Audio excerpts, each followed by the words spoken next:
Bien, muy buenas tardes, estimados alumnos. Vamos a dar inicio a nuestra clase correspondiente a hoy, 5 de octubre de 2020, y vamos a entrar a nuestro tercer tema que hemos llamado el papel del Estado en la política económica. Como es costumbre, este material va a estar disponible mediante Classroom, ¿ya? Y al final de la clase, por favor, me gustaría que conversemos acerca de la fecha de nuestro primer parcial. ¿Ya? Bien, entonces empezaremos. Ya saben, como es costumbre también, ustedes tienen la posibilidad de activar sus micrófonos en caso de que exista algún tema, alguna duda, alguna pregunta, etcétera, ¿no? Que quieran ustedes trabajarla para que podamos conversar y podamos ver algunos elementos complementarios que ustedes tengan en relación al tema, ¿no? Bien, comencemos entonces. No debemos olvidar que no hay política pública sin Estado, ¿ya? Es decir, por su naturaleza, la política pública se realiza a través del Estado. ¿Ya? Entonces, el propósito de aprendizaje de este bolo tiene que ver con qué vamos a entender por política pública y qué vamos a entender por el rol del Estado. ¿Ya? Esto para que podamos combinar el enfoque moderno de la política pública. Ahí van a notar ustedes que hay una diferencia sustancial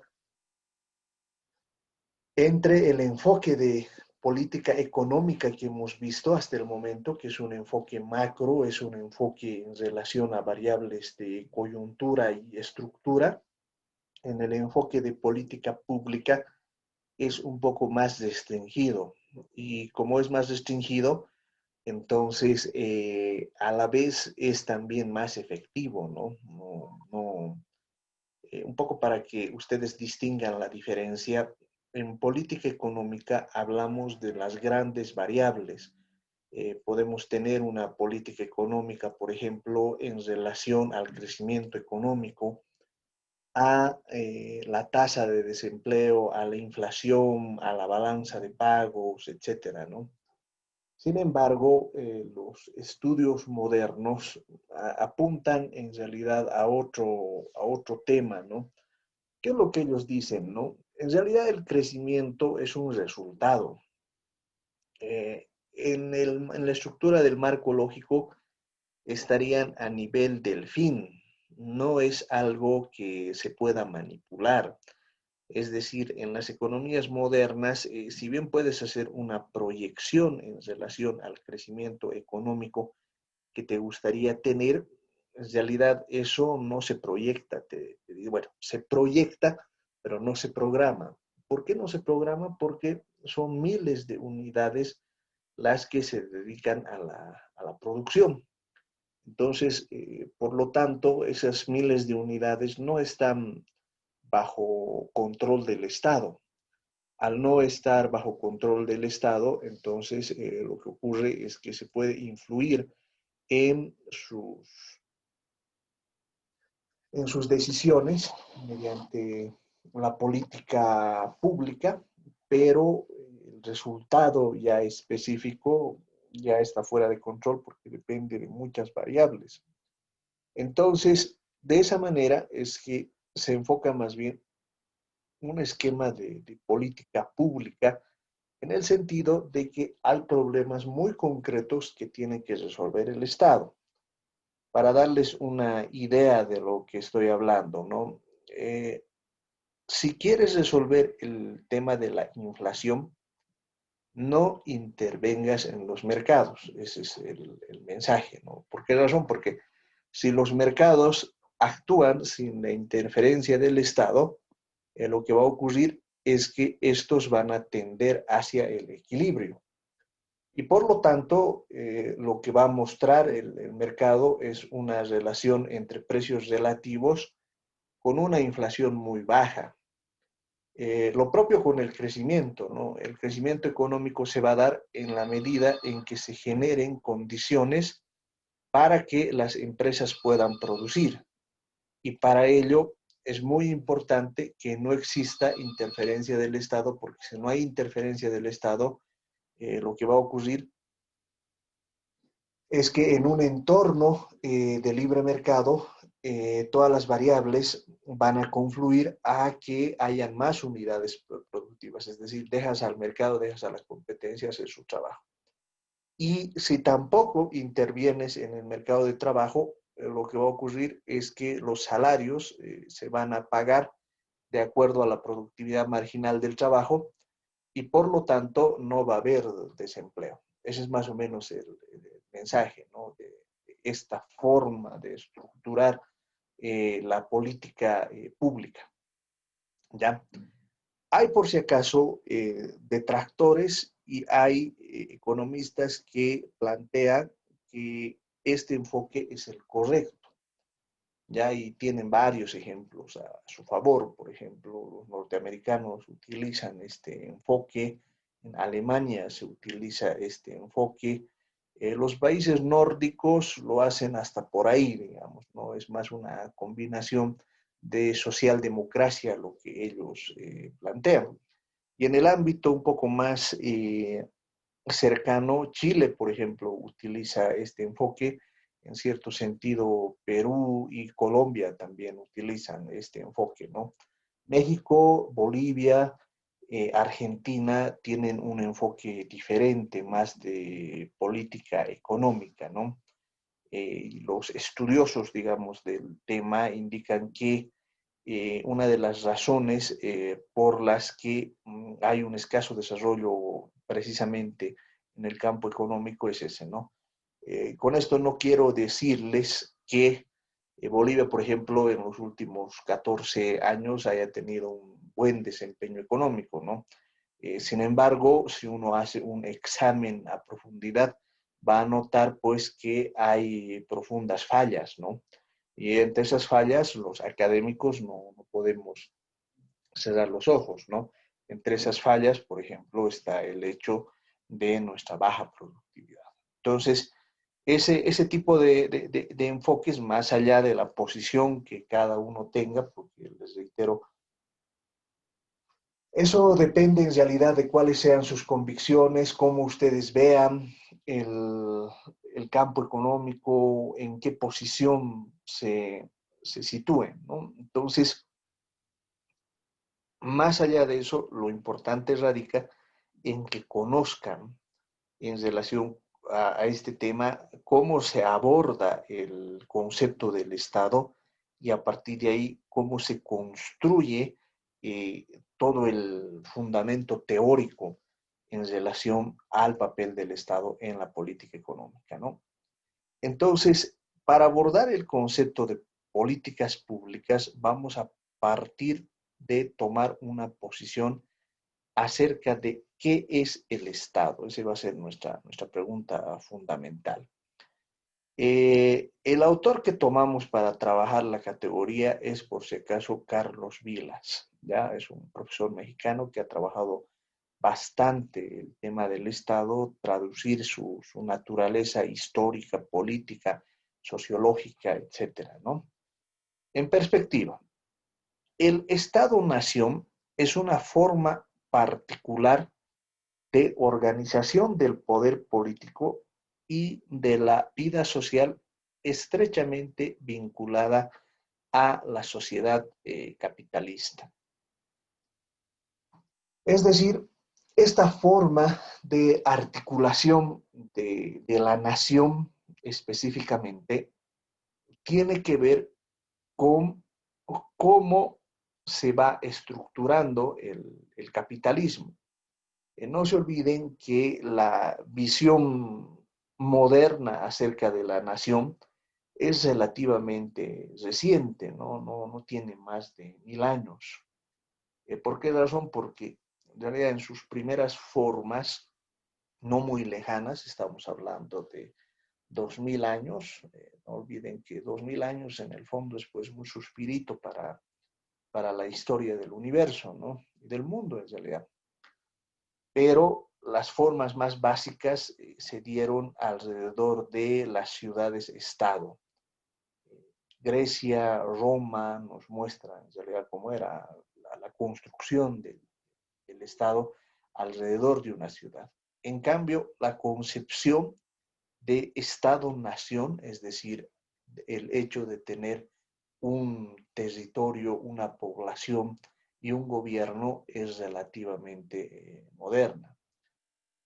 Porque las fronteras se han definido en función a los grupos de poder que salieron victoriosos de una guerra determinada, es decir, las fronteras que ahora conocemos fueron resultado de guerras, ¿no? Si uno se pone a pensar en las batallas, por ejemplo, de la independencia que hemos tenido en América del Sur, nos van a mostrar, por un lado, la forma en la que nos independizamos de España y la estructura que teníamos en términos de los virreinatos. En ese sentido, si uno hubiese respetado las fronteras establecidas por la corona española, las fronteras de los países serían enteramente distintas, ¿no? Pero lo que ocurrió es que ha habido guerras intestinas, guerras civiles, por llamarlo de una manera, en la cual se han conformado las fronteras actuales, ¿no? Y esas fronteras tampoco se han mantenido en el tiempo, ¿no? Si uno se pone a pensar, por ejemplo, en Bolivia, o si se quiere en perspectiva histórica y desde el punto de vista académico, en realidad Bolivia no debió existir, ¿no? Con esto, por si acaso, no lo estoy diciendo que se sientan mal, etcétera, ni tiene ninguna connotación respecto a cómo debió ser, ¿no? Simplemente le estoy diciendo un hecho histórico. Lo que pasa es que en realidad el sueño de Bolívar era la Gran Colombia.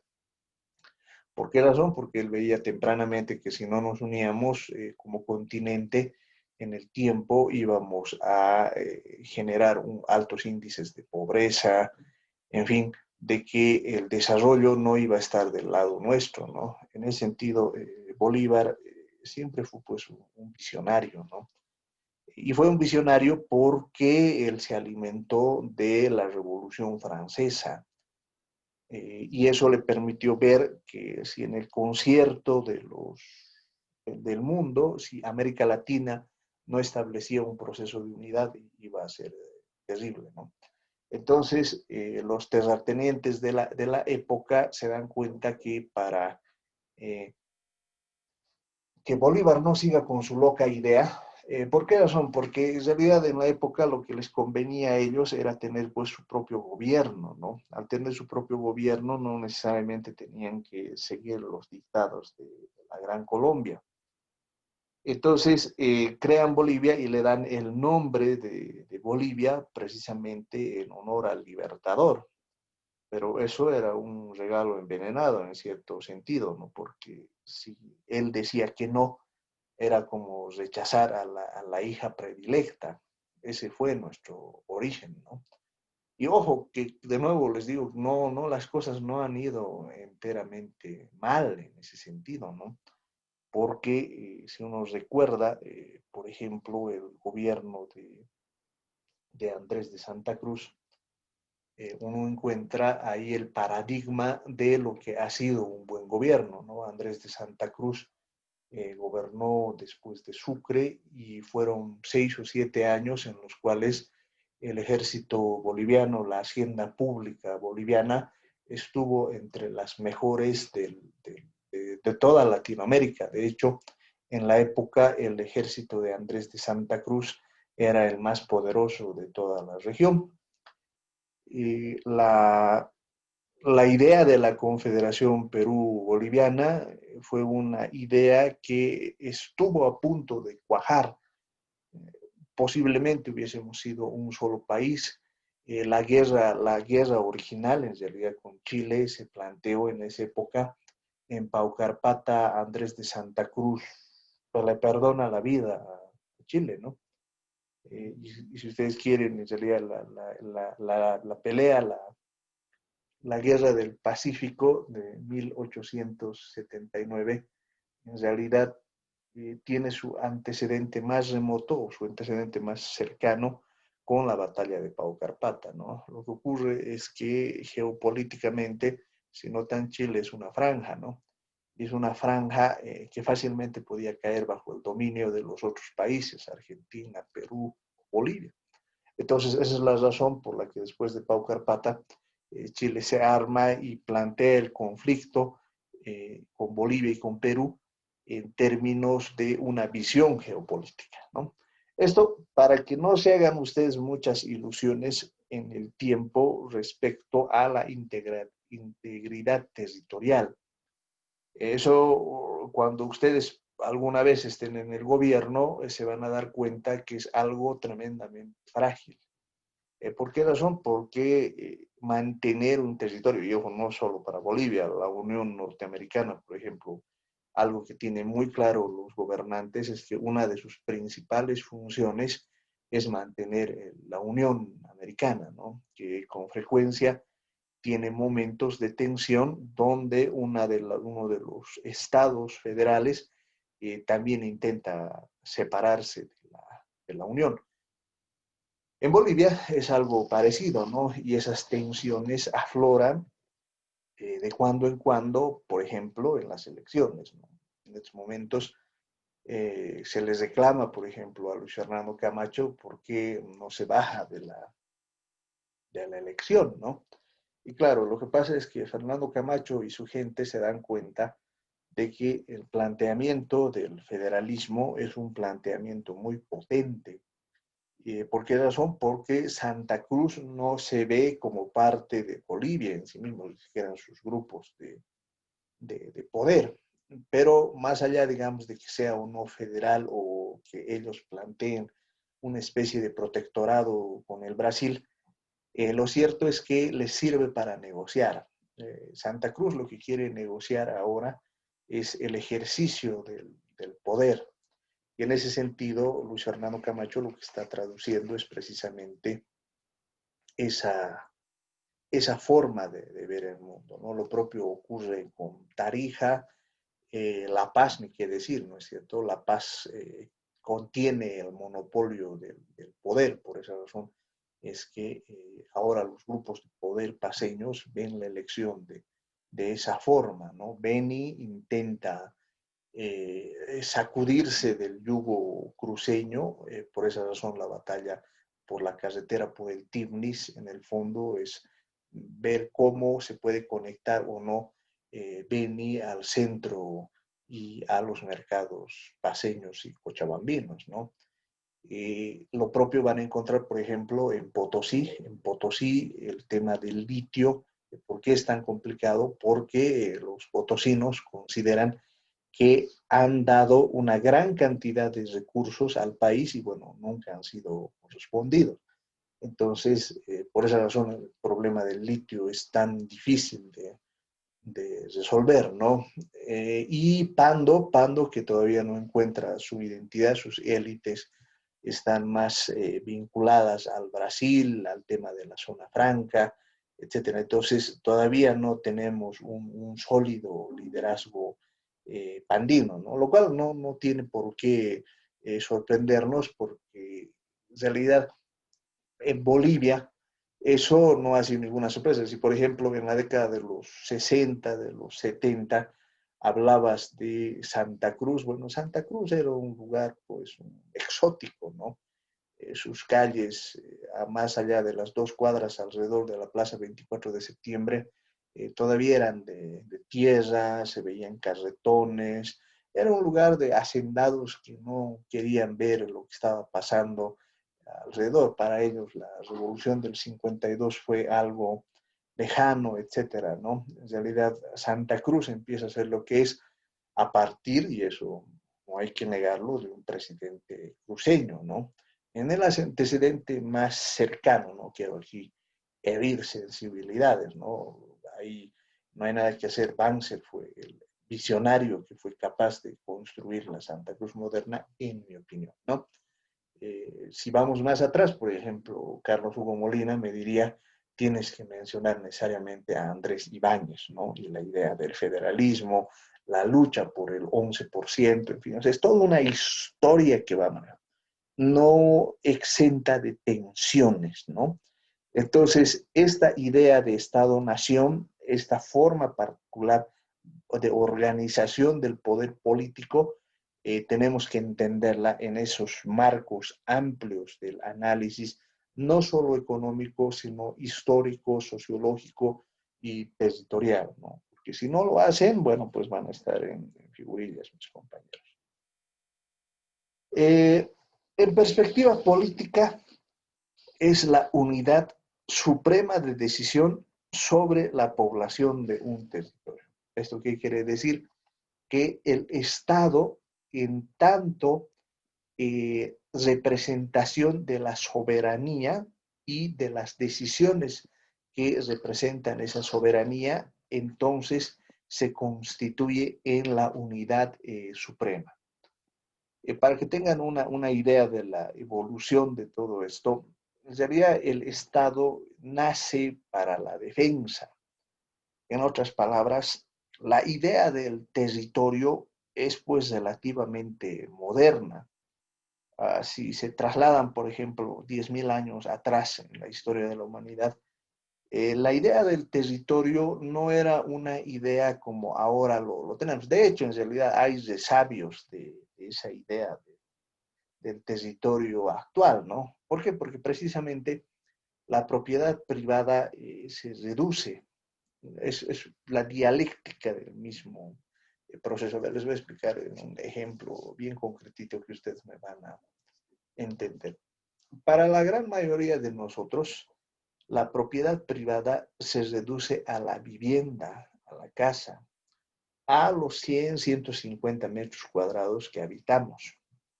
¿Me entienden? Eso es lo que entendemos como nuestra propiedad, nuestro territorio, lo que es de nosotros. Y la noción de espacio más grande nos es ajena, ¿no? ¿Por qué nos es ajena? Porque precisamente el sistema capitalista lo que hace es quitar la propiedad a la gran mayoría de la humanidad. Por esa razón es que las discusiones en relación a la propiedad se las deja a un lado. No se discute la propiedad ni su naturaleza, ¿no? ¿Por qué razón? Porque se convence a la gente mediante los dispositivos estatales de que la propiedad en sí misma no debe discutirse. En otras palabras, la propiedad de un terrateniente que tiene 100 hectáreas es la misma propiedad que la que tienes en tu casita. Esa es más o menos la idea. En otras palabras, esos dispositivos hacen que la gente no cuestione la propiedad.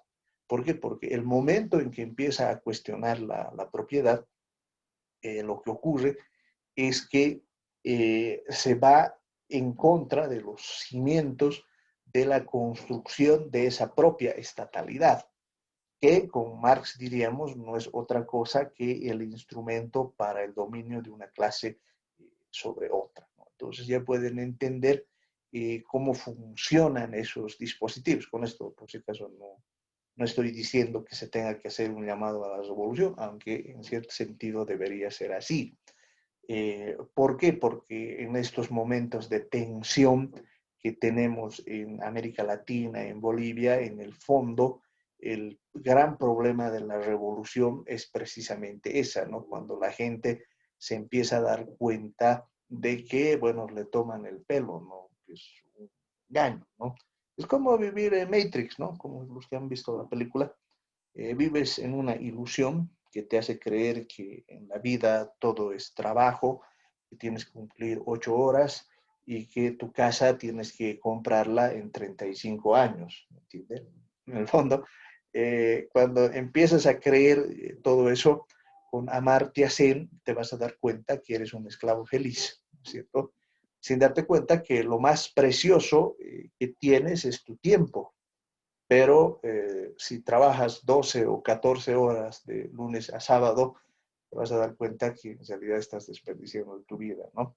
Pero ese conocimiento no tiene que estar al alcance de la gran mayoría, sino que tiene que ser restringido. Entonces, esa noción del territorio tan importante implica que exista un grupo que pueda gestionar el territorio. Y para ello lo que se tiene que tener son es el monopolio de las decisiones sobre ese territorio, ¿no? En ese sentido, desde una perspectiva crítica, por ejemplo, la gran mayoría de nosotros está ausente sobre las decisiones en relación a la población y al territorio. ¿Por qué razón? Porque la forma en la que delegamos la administración de la población y del territorio es una forma en la que dialécticamente cedemos el control sobre nuestras vidas, ¿no? Eso es la democracia representativa, para que tampoco se hagan ustedes muchas ilusiones, ¿no?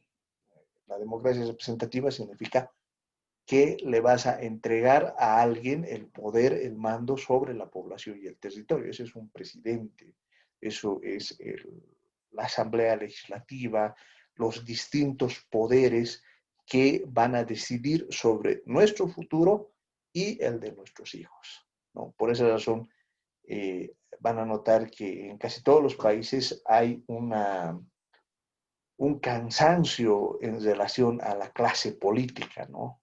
La clase política es cuestionada porque se le da ese mando y bueno, hacen todo lo contrario, ¿no? Se dedican a enriquecerse, no resuelven los problemas de la sociedad. Ahora, campo para los politólogos hay ahí para que tratemos de entender por qué permanentemente hacemos eso, ¿no? Hay una suerte ahí de masoquismo nacional en el sentido de no elegir a los mejores representantes que deberían manejar los importantes destinos de la nación. Pero bueno, para nosotros, para la política, esta unidad suprema de decisión lo vamos a entender en esos términos. Para nosotros, el Estado es la unidad suprema de decisión sobre la que hemos delegado nuestra facultad de gestionar lo público, lo que es de todos. Sabiendo que en realidad lo público, en el fondo, es una abstracción, ¿no? Porque territorialmente no tenemos control sobre el territorio. El 100% del territorio está parcelado de tal manera que su propiedad se concentra en unos cuantos. Y para la gran mayoría de nosotros, lo que vamos a tener son pequeñas porciones de ese territorio, ¿no? Esa es una regla.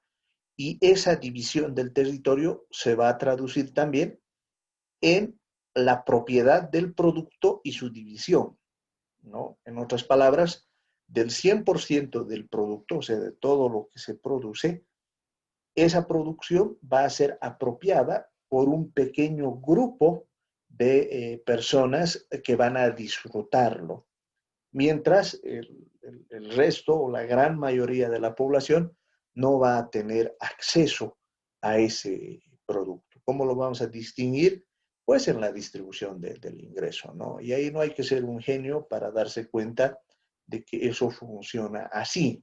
No solo vean la distribución del sistema financiero, y ahí se van a dar cuenta que el 90% del ahorro financiero que hay en el país está concentrado en un 10% de las cuentas, ¿no? Y un 90% de las cuentas tiene un 10% del ahorro financiero, ¿no? Más o menos hay 12 millones de cuentas en el sistema financiero boliviano y más o menos unas casi 11 millones de cuentas pues tienen menos de $500 ahorrados, ¿no? O sea, y eso siempre tenganlo en perspectiva, ¿no? Para que no se ilusionen demasiado ni con la política económica ni con las posibilidades de transformación. ¿Por qué razón? Porque el Estado, como van a notar, cuando es capturado por un grupo político que no solo tiene a su disposición el monopolio de la violencia estatal en sí misma, ¿no? Que tiene acciones muy concretas, por si acaso, ¿no? En Chile, por ejemplo, hay en estos momentos un escándalo porque se ha visto en vivo y directo cómo un policía arroja a un joven de un puente. O sea, la policía es un mecanismo de represión estatal, ¿no? Pero no solo tiene que ver con eso, sino también tiene que ver con los dispositivos relacionados a la ideología. En otras palabras, se convence, por ejemplo, a un grupo de economistas, pagados o no, de que esa forma natural en la que el Estado funciona es una forma necesaria y además es suficiente, pero además hasta lo defienden, ¿no es cierto? La propiedad privada es sagrada, la distribución del ingreso tiene que ver con las productividades de las personas. En otras palabras, el rico es rico porque merece serlo y el pobre es pobre porque merece serlo porque es flojo, ¿no? Entonces, ese dispositivo también forma parte de la construcción del Estado. En ese sentido, por ejemplo, la universidad pública es un mecanismo del propio Estado conquistado por las clases trabajadoras para la generación del pensamiento crítico. En una universidad privada, por ejemplo, todo lo que les estoy diciendo nunca se los enseñarían, ¿no? Salvo que ustedes fueran parte de la élite más eh, encumbrada, digamos, que a quien se le pueden decir todos los secretos del mundo moderno, ¿no? Al resto no, al resto hay que enseñarles que el Estado perjudica, que el Estado no tiene esta connotación de clase, que en realidad la libertad tiene que ser para comprar, pero nunca tiene que cuestionar la propiedad ni la distribución del ingreso, ¿no? Pero como formamos parte de una universidad estatal al servicio del pueblo, entonces el conocimiento tiene que estar en sus manos para que podamos cuestionar precisamente la desigualdad en la distribución del ingreso, ¿no? Bien, en esta perspectiva política, un elemento central es la soberanía. ¿Qué vamos a entender por soberanía?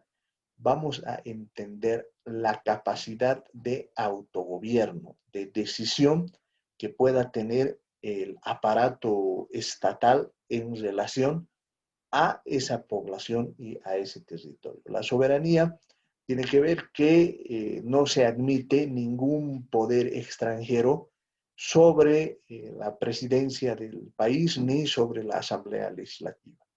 En otras palabras, no se admite que otro poder, por ejemplo, que nuestras leyes tengan que ser consultadas a algún organismo internacional o algún otro gobierno, ¿no? Y ahí entenderán por qué razón el FMI, el Fondo Monetario Internacional, es tan rechazado en la región, porque precisamente cuestiona la soberanía en un aspecto tan importante como es el económico, ¿no?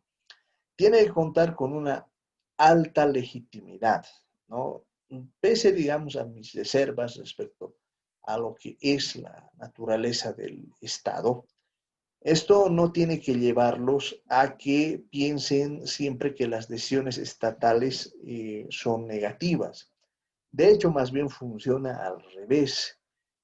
¿Por qué razón? Porque estas decisiones del Estado se presentan a sí mismas como un mecanismo que solo busca el bien común.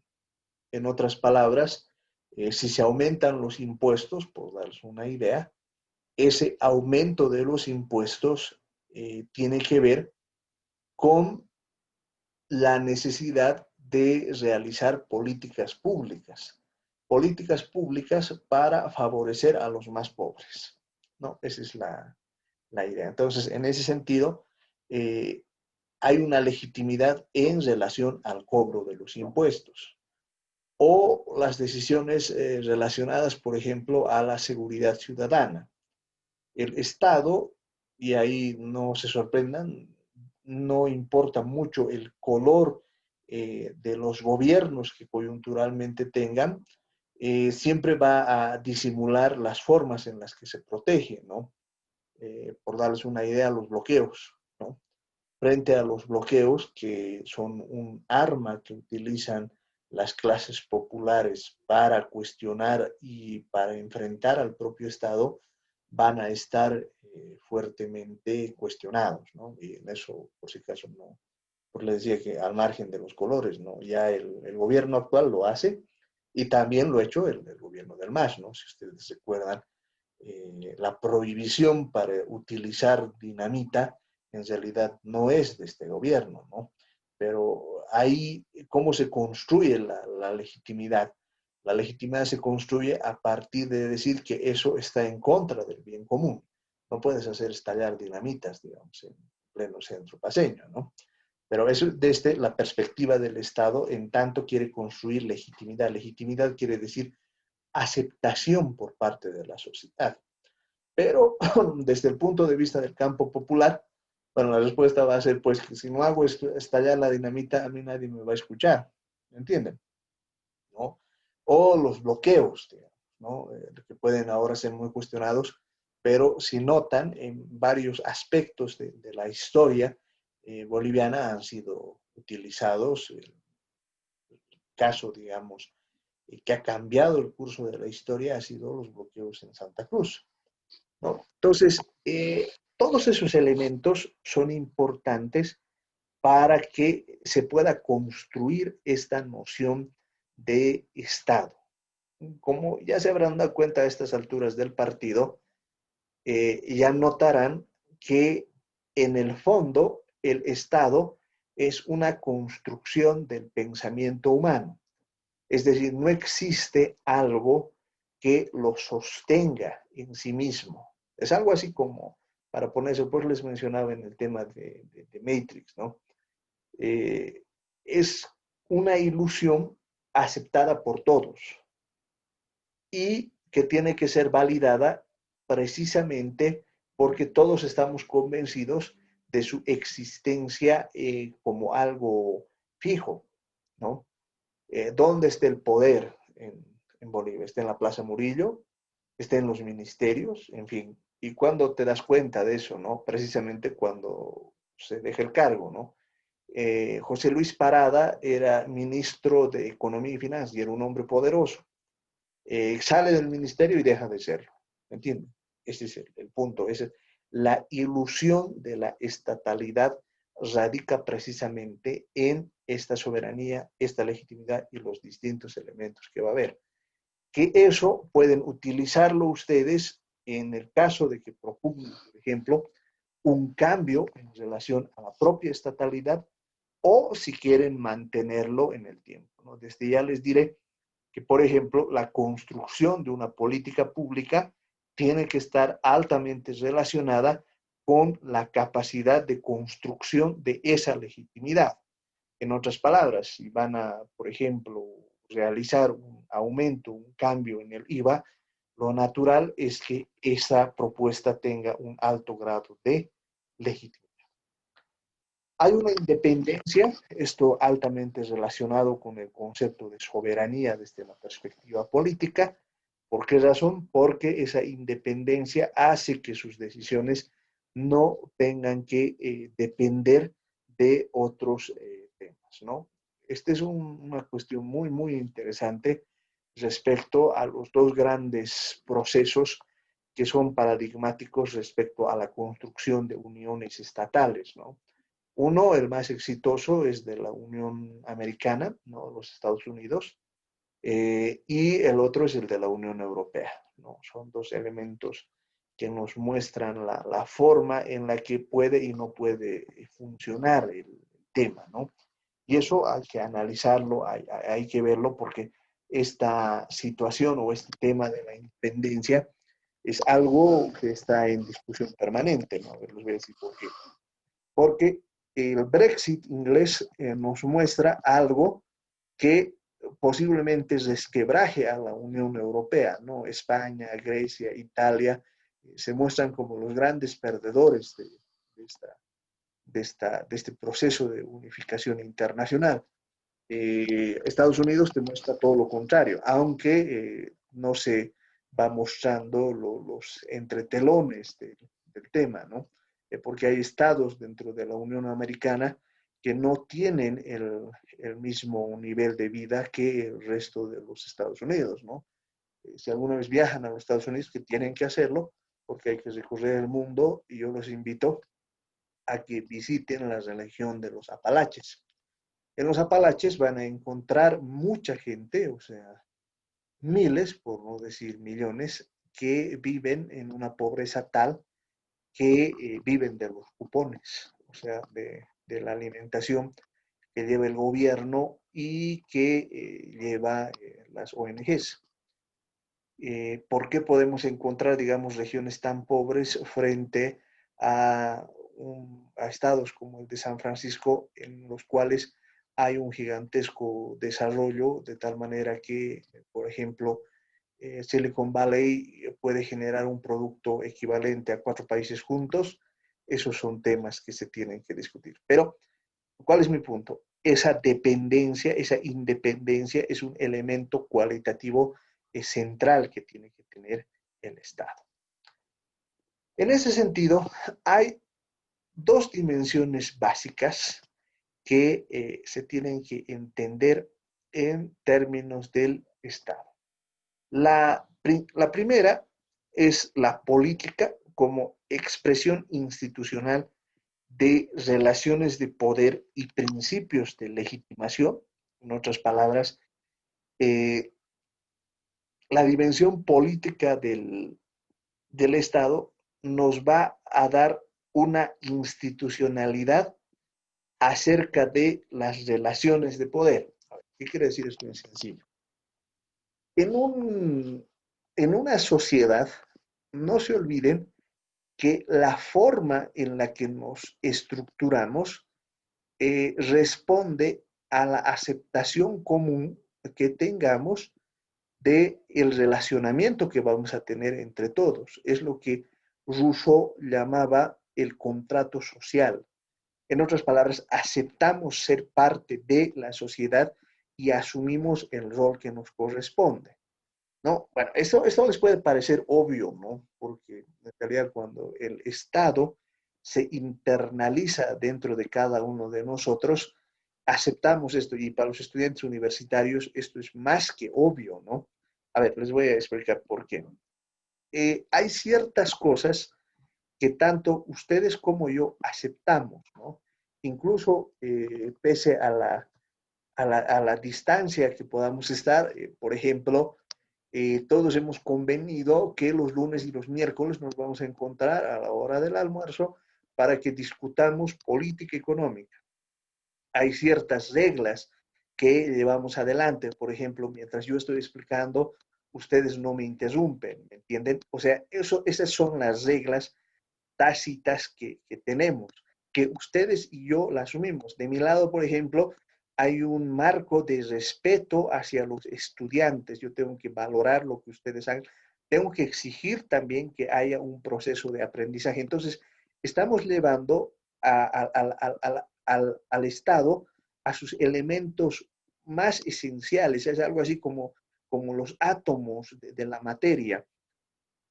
Ok, pero cuando eso lo ves en grande, te vas a dar cuenta que los grupos que se van a formar al interior de la sociedad, ya les había dicho que en cualquier sociedad hay un elemento gregario muy fuerte, van a defender sus intereses. Ahora, ¿cómo logras institucionalizar el relacionamiento de esos intereses de tal manera que manejes o mantengas la unidad del territorio? Eso precisamente es la labor del Estado.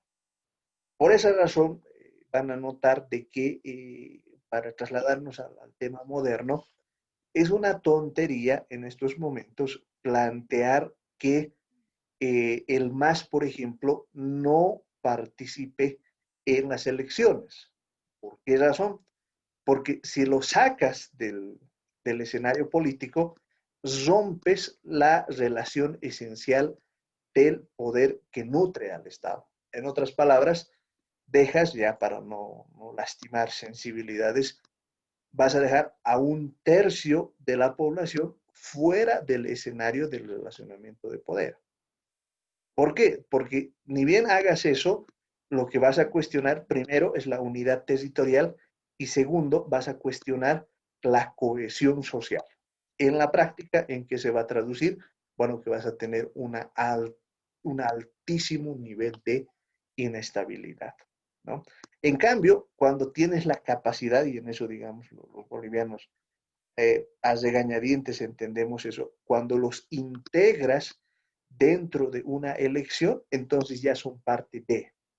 Y si gestionas bien ese tema, o sea, más allá de las connotaciones políticas específicas, lo que vas a lograr es que esa potencia todo el tiempo esté dentro de los marcos de la estatalidad, ¿no? Y eso, digamos, en relación a las clases populares.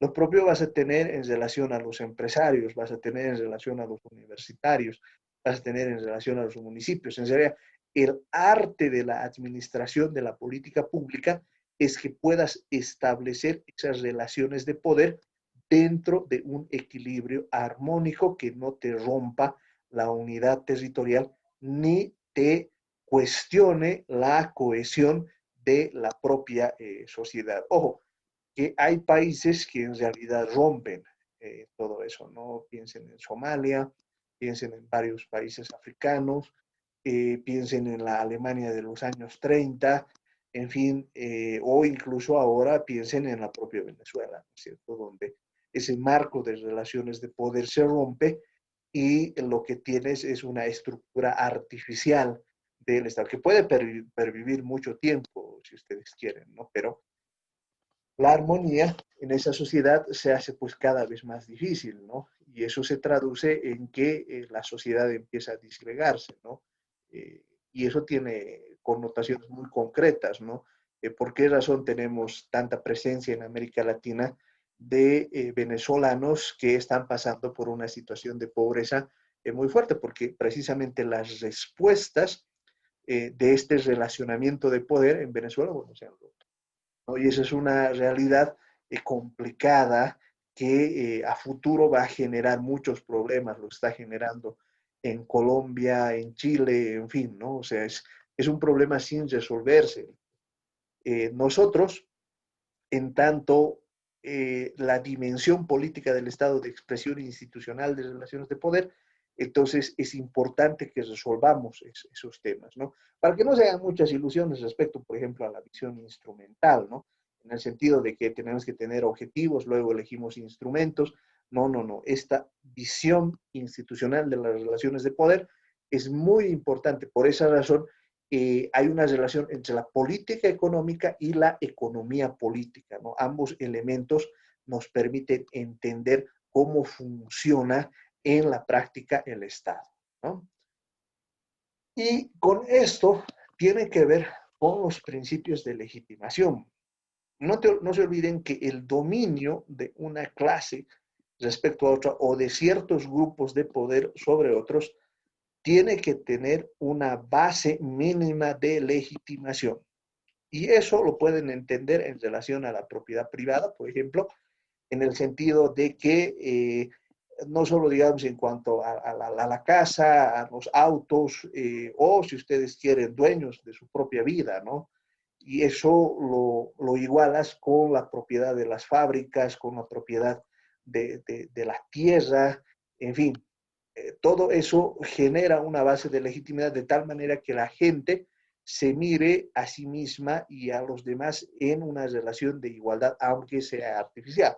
A ver, en lo concreto, ¿qué quiere decir eso, no? Que de pronto ustedes van a un club, ¿no? De millonarios y no se sienten diferentes, o al menos no se sienten muy diferentes. ¿Por qué razón? Porque lo que les tiene que nacer, si es que esta legitimidad estatal está bien construida, es el deseo de ser como ellos sobre la base del esfuerzo. Entonces, asumes que ellos no son distintos, sino que eres tú el que está, cuyo futuro está ahí, ¿no? Y encuentras un camino. y el dispositivo que ibas a utilizar es el de la educación. En otras palabras, convences a tu población que si quieres progresar, tienes que estudiar. Y que es un camino no exento de piedras, ¿no? Entonces, ahí convences a la gente de que si no estudian, no van a progresar, ¿no? ¿Cuál es la idea del dispositivo estatal? Es que toda la gente asuma que si fracasa no es culpa del sistema, sino es culpa de uno mismo. Me han dado el acceso a la universidad estatal, pero yo no he estudiado. ¿Me entienden? Claro, lo que nunca les van a decir es que probablemente nunca triunfes en la universidad porque el nivel de educación que has tenido antes no te ha permitido desarrollar todo tu potencial. Y tampoco el Estado te va a decir que aun cuando salgas profesional es poco probable que consigas trabajo, ¿me entienden? O sea, eso no entra a la discusión, sino el dispositivo central es el que te permite mostrar que hay un alto grado de legitimidad, ¿no? Y eso lo puedes entender en los aspectos más menudos, ¿no? Las tasas de interés, por ejemplo, ¿no? ¿Por qué razón el spread bancario es tan alto? La tasa que te van a pagar en tu caja de ahorros va a ser 0.5%, pero lo mínimo que te van a prestar si eres fortudo, 6% si es crédito de vivienda, pero si no, te van a prestar a un 12%. Entonces, un 11% a favor de los banqueros, ¿no? Se presenta como algo natural y vas a hacer incluso una teoría que te va a mostrar que los banqueros tienen que ganar ese 11% de spread bancario precisamente por el riesgo y por los costos a los que tiene que incurrir, ¿no? Y va a haber gente que les va a creer, ¿no es cierto? Cuando cualquiera se da cuenta que en realidad el riesgo es algo intangible, pues, y es algo que en el fondo no existe porque la gran mayoría de los préstamos se da sobre garantías, ¿no? Y esas garantías permiten, bajo el mecanismo jurídico puesto por el propio Estado, que puedan volverse líquidas. A ver, esto estaba leyendo si quiere decir que si tú te vas a prestar, ¿no es cierto? Tu garantía va a poder ser ejecutada cuando no pagues. Si tú te prestas sobre tu casa, no pagas el préstamo, el banco se queda con tu casa. Eso es lo que quiero decir. Entonces, ¿ahí qué gran riesgo asume el banco? Muy, muy pequeño, ¿no? Y en relación, digamos, a sus costos, con la automatización, eso es cada vez menor, ¿no? Porque en realidad las máquinas ya se encargan del proceso de automatización. Entonces, eso te explica por qué la banca tiene tantas ganancias, pero se legitima en la medida en que la gente no cuestiona eso. ¿Y por qué no cuestiona? Porque te dan pequeños beneficios que te hacen sentir que eres parte del sistema, ¿no? Tienes una tarjeta de débito que te permite sacar plata del cajero, eso te da estatus. Utilizas la banca por internet, ¿no es cierto? Te permite hacer tus transacciones. Es decir, con la pequeña o infinitamente pequeña parte del producto que te dan, tú te sientes feliz. ¿Entienden? Por ese lado va, por si acaso, Amartya Sen cuando controla, cuando estudia esta parte del Estado. Pero, ojo, ¿no? Es muy importante garantizar esa legitimación. En otras palabras, es muy importante que la gente no cuestione los cuestionamientos que precisamente les estoy haciendo ahora. No, que para la gente sí, que todo esto ocurra sin que exista elementos que a la gente le permita dar de todo esto que os estoy hablando, ¿no? Pero además, aparte de tener esta dimensión política, tiene pues una dimensión operativa, ¿no? Y esta dimensión operativa es la que nos va a permitir trabajar todos los elementos relacionados a la administración o gestión pública, ¿no? Que es lo que en un curso regular de política económica les enseñarían. Yo les estoy diciendo también que aparte de esto que estamos viendo, hay una dimensión relacionada al poder y a los principios de legitimación, que es lo que garantiza que una política pública sea efectiva, ¿no? Y eso lo tienen que tener ustedes presentes porque, como les digo, los economistas de San Andrés son los que manejan pues, el país, ¿no? Bien, a ver, hasta esta parte, no sé si hay alguna duda, pregunta, comentario que ustedes tengan.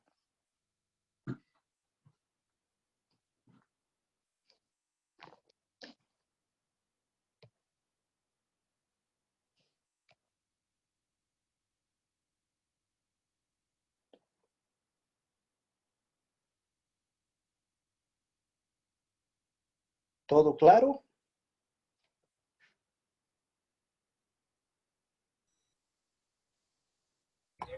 Sí, licenciado, todo claro. Adelante, Cristian. Licenciado, buenas tardes. Buenas Eh, tardes. Más que todo, me resulta algo inquietante en parte lo que, más que inquietante, curioso lo que menciona uno respecto a estos cuestionamientos sobre que no deberíamos cuestionar el sistema o que el sistema prácticamente está diseñado para que nosotros sigamos, como la Matrix, sigamos su, no sé si llamarlo ideología. En ese sentido, me estaba poniendo a pensar qué pasaría si o sea, ¿cuál sería una alternativa a este sistema que estamos viviendo, a este mundo, a este estilo de política, el Estado, la nación, los poderes? Y otro planteamiento ahí que también me estaba cuestionando también era relacionado al, por ejemplo, una de las propuestas que escuché es la independencia de poderes. No sé si una independencia de poderes realmente existe, porque yo lo veo como que los poderes siempre deben trabajar juntos. Eso es como que una independencia de poder ejecutivo, judicial, del tribunal electoral incluso. Lo veo muy poco creíble que se pueda lograr una completa independencia, si me dejo entender. Sí deben trabajar de manera coordinada. Esa parte también, no sé si me podría aclarar, medio que ahí me surgió la duda. Bueno, muchas gracias, Cristian.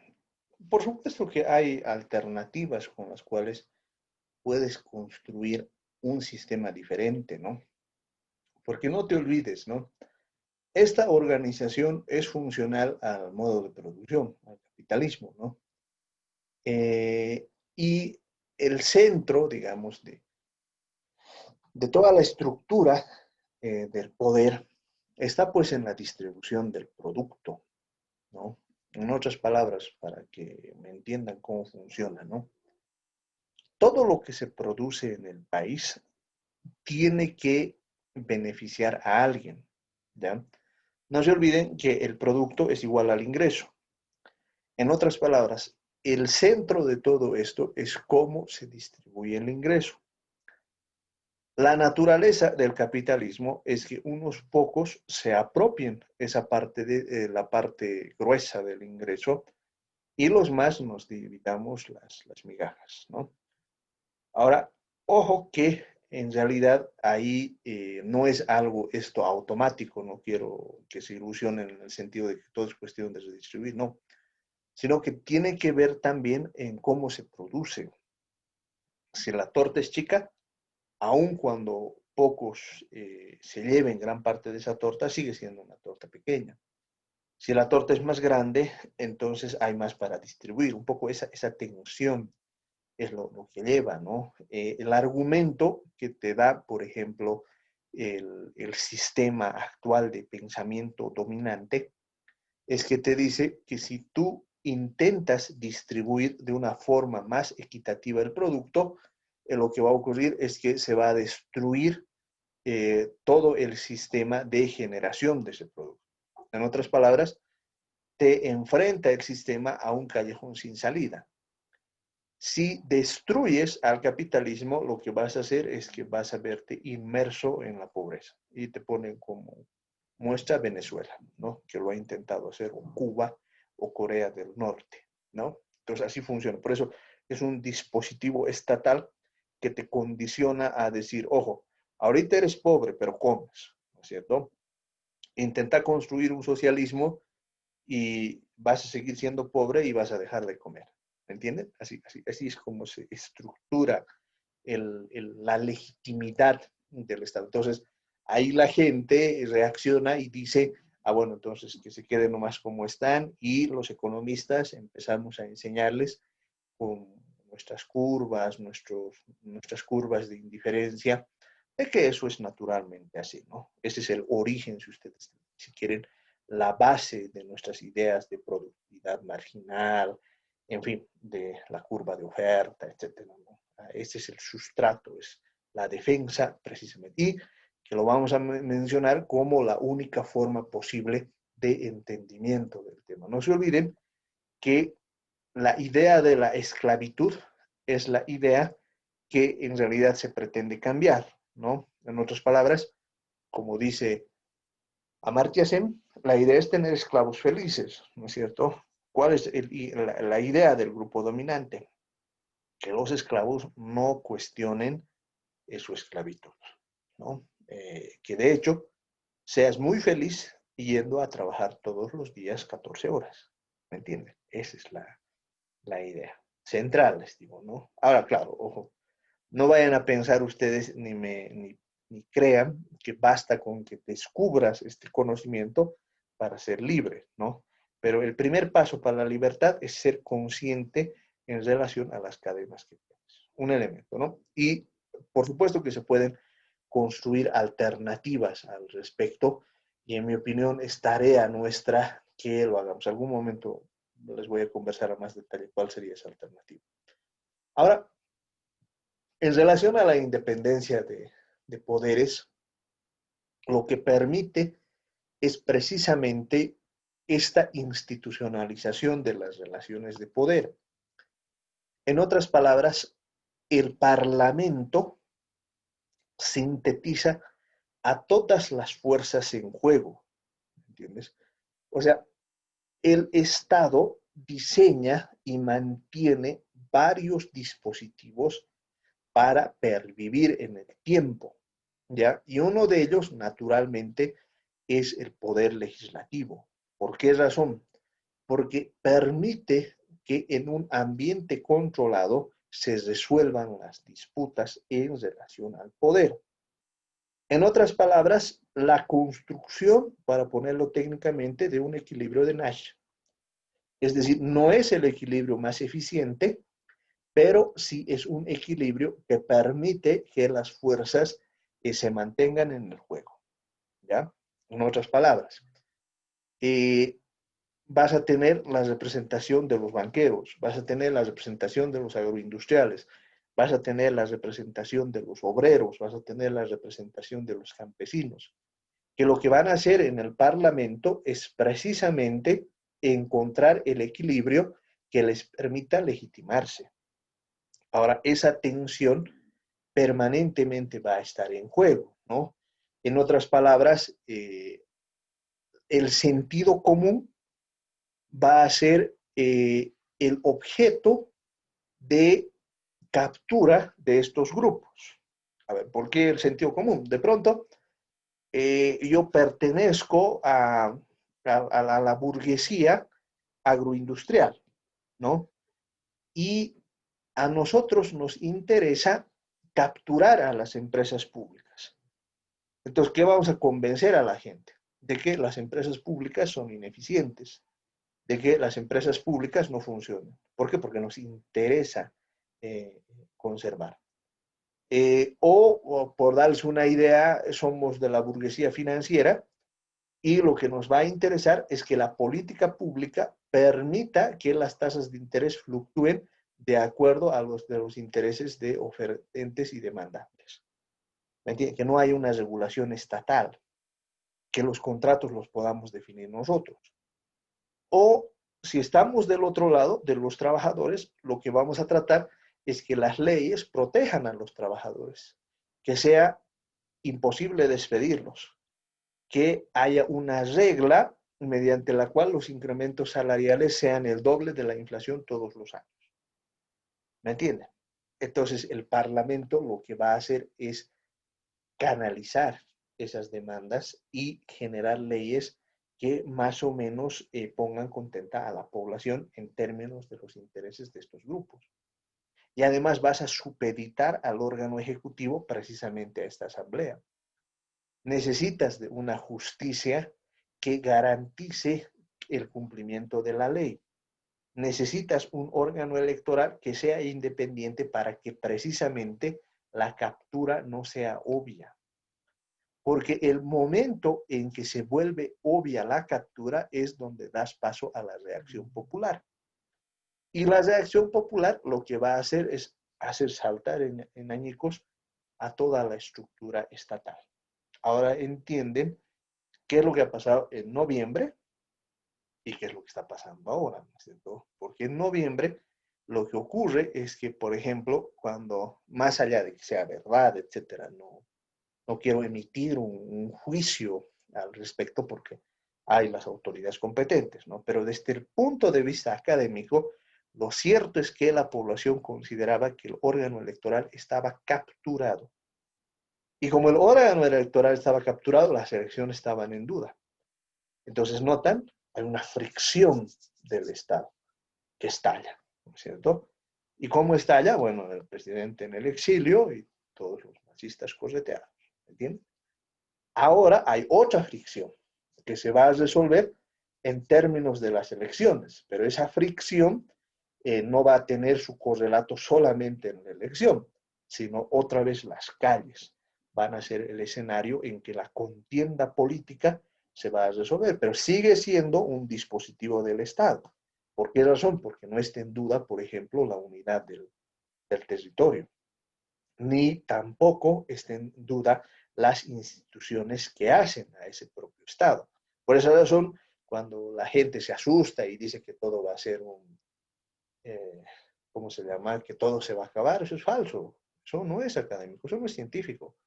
Forma parte de los propios dispositivos que el Estado tiene para su propia sobrevivencia. ¿Y me entienden? Ahí entra la famosa independencia de poderes. La independencia de poderes te permite precisamente reproducir este estado de cosas. Ahora, ojo, eso no es que sea ilimitado en el tiempo. La gente se cansa. Y de cuando en cuando hay un cambio para que tengan una idea cómo funciona, es como la geología, ¿no? Cuando las placas tectónicas, ¿no es cierto?, del Estado empiezan a tener una fricción, lo que ocurre es un terremoto. Los científicos, lo que tenemos que analizar no es las formas, porque la forma se va a dar en los bloqueos, en una guerra civil incluso puede ser. Lo que tenemos que analizar es cómo el dispositivo estatal está empezando a fallar y hacer los ajustes para que siga funcionando. Bien. Los últimos minutos, mis compañeros. A ver, yo les propongo que nuestro primer parcial lo demos el siguiente lunes. ¿Ya? Entraríamos con los 2 bolos y este más hasta donde avancemos el día miércoles. ¿Ya? Lo vamos a dar el examen de la siguiente manera, propongo. Lo vamos a hacer en Forms, ¿ya? Forms es un dispositivo de Google, ¿ya? Las preguntas van a ser de selección múltiple en este primer parcial y lo que vamos a hacer es que empezamos, por decirles, a las 12:30, 12:45 y vamos a tener 1 hora para resolverlo, ¿no? Entonces, van a ser 10 preguntas sobre las cuales daríamos nuestro primer parcial. No sé si están de acuerdo, mis compañeros. Sí, licenciado. Está bien, Nick. Sí, está bien. Excelente. Gracias, licenciado. Está bien, listo. Perfecto. Entonces, el día lunes estaríamos dando nuestro primer parcial. ¿Ya? Y ¿qué se llama? Por si acaso, todos los materiales los voy a poner en Classroom, ¿ya? Para que todos puedan tener acceso también a las anteriores clases, etcétera, y esté ahí un poco más ordenado, ¿no? Lo tenemos en el WhatsApp, pero ahí lo intercalamos con nuestros anuncios de Zoom, etcétera, ¿no? Entonces así haríamos, ¿ya? A ver, una última preguntita. Álvaro Quispe nos dice, ¿por qué todos los problemas sociales no se resuelven en la Asamblea Plurinacional y todos se resuelven en las casas? Ojo, no es generalizado. Muchos problemas se resuelven en la Asamblea. Solo pensa, por ejemplo, el año 2005 con la ley de hidrocarburos. Y si te pones a pensar, ahí cierras un ciclo que empieza el 96 con la capitalización. Entonces, se resuelve tras la lucha social en la Asamblea con la promulgación de la ley 3058. Lo que ocurre es que cuando el dispositivo falla, porque no es capaz el Estado de resolver los problemas inherentes a la sociedad, es cuando estallen las calles, ¿no? Pero vas a notar que inmediatamente se llega a las calles el problema, el Estado empieza a actuar, ¿no?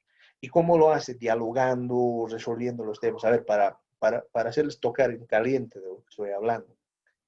En estos momentos hay una demanda de las personas no videntes por un bono de 1.000 bolivianos, ¿no ve? Lo más probable es que ese bono se dé. ¿Por qué razón? Porque cuando ya están en las calles y además los han gasificado, etcétera, se convierte en un problema nacional. Y al ser un problema nacional hay que encontrar. Ahora, el Estado tiene que encontrar el mecanismo porque la demanda de las personas no videntes es acceder al fondo solidario. El fondo solidario se financia con el corte que se hizo al financiamiento de los partidos hace 10 años, ¿no? Que son más o menos 40 millones de bolivianos al año. Entonces, lo que ocurre es que ese fondo beneficia a las personas con discapacidad, excepto a los no videntes. Ahora, ¿cuál es el razonamiento? Lo que ocurre es que los no videntes tienen un beneficio que se llama el bono de indigencia, que a estas alturas del partido más o menos ya debe ser de 7.000 bolivianos anuales. Entonces, las personas con discapacidades diferentes a la ceguera no están de acuerdo en que se entregue esa plata a los no videntes. ¿Notan la tensión? Entonces, eso se tiene que trasladar. Por un lado, va a estar el órgano ejecutivo, el que va a tener que gestionar la demanda, pero si no es así, va a tener que ser la Asamblea Legislativa la que entre y solucione ese tema, que no es sencillo, porque notarán, ¿no? Las personas con discapacidad diferentes a la ceguera consideran que se está lesionando un derecho. El Estado en sí mismo no va a querer poner su plata porque tiene un alto déficit fiscal. Entonces, ¿cómo sales? ¿Cómo encuentras la solución? Esos son los dispositivos que hay que encontrar. Porque si no, lo que ocurre es que, bueno, todo está ahí. ¿Ya? Ok. Muy bien, mis compañeros. Nos vemos el día miércoles. Hasta luego, licenciado. Gracias. Hasta luego. Hasta luego, Lice. Hasta luego, licenciado. Chao, chao, mis compañeros. Buen provecho.